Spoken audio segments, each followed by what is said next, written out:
What's your understanding of the indictment and what it says and the charges? Well, he's being charged with, just glancing out of the top of my memory, 3 counts of aggravated murder with gun specifications as it relates to Mr. Polly. He's got attempted murder charges as it relates to Mr. Davis, and he has aggravated kidnapping and aggravated robbery charges as it relates to both of them, as well as some theft charges.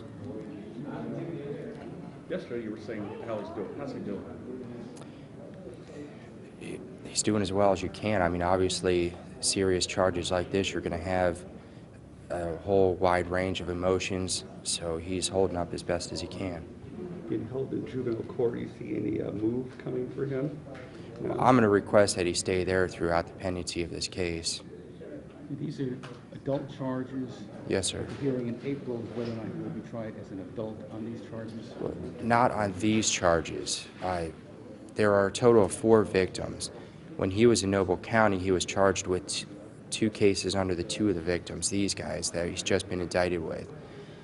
Those cases he was already bound over to adult court in Noble County, and they were transferred up here to Summit County.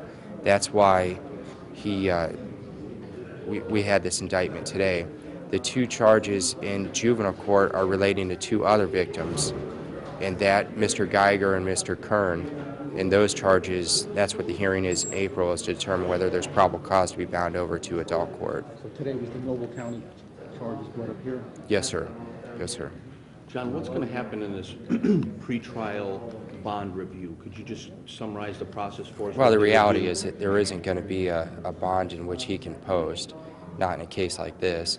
And the hearing next week in front of Judge Callahan most likely will be discussing time issues, because there aren't any time issues with the cases that are in juvenile court. However, the cases that are bound over to adult court, the time starts ticking as soon as they're bound over.